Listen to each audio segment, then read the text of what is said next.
NASA is headed back to the moon, and they are very excited about what's waiting for them there. I think we'll all be surprised by what we find.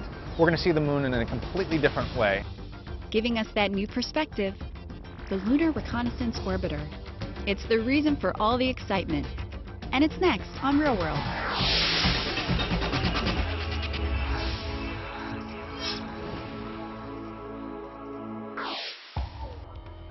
NASA's next mission to the moon, its first in almost 10 years, is the Lunar Reconnaissance Orbiter, or LRO.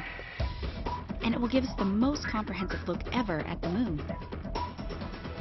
One of the prime objectives of the mission is to find and identify resources on the moon that will make a sustained human existence there possible.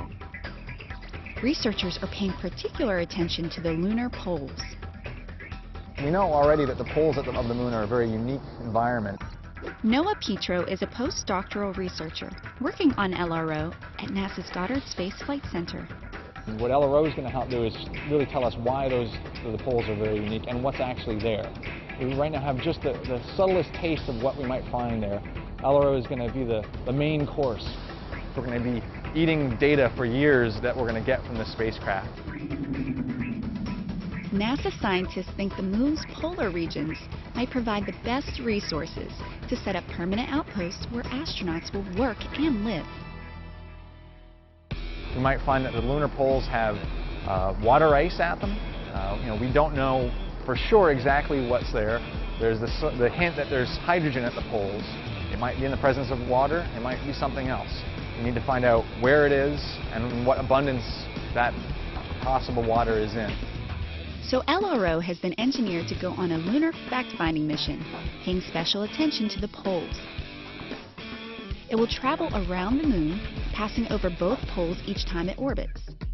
As the moon rotates on its axis, LRO will eventually scan every meter of the moon's surface several times over. The hope is to find enough natural resources on the moon to minimize the need to bring them from Earth. Info gathered by LRO's instruments will provide detailed maps of the moon, pointing scientists to the best spots to gather these resources. One of LRO's instruments, the LRO camera, or LROC, will take high-res photos. LROC will be able to take images as high as 50 centimeters resolution. So you'll be able to see very, very small features, small craters, all of the spacecraft that have been left on the moon by Apollo, by the Soviets. So we'll be able to determine what's at the surface and where, again, safe places to explore are.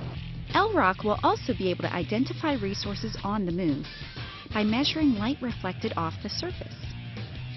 LROC is capable of measuring the reflected sunlight at various wavelengths.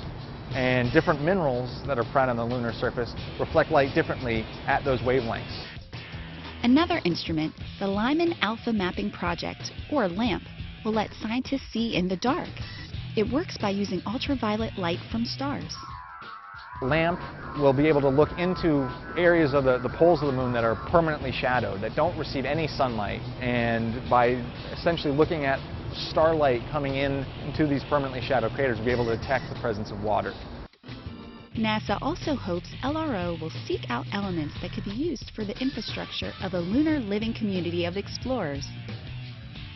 There's the possibility that we might be able to find resources to help us build habitats or protect whatever we bring to the surface.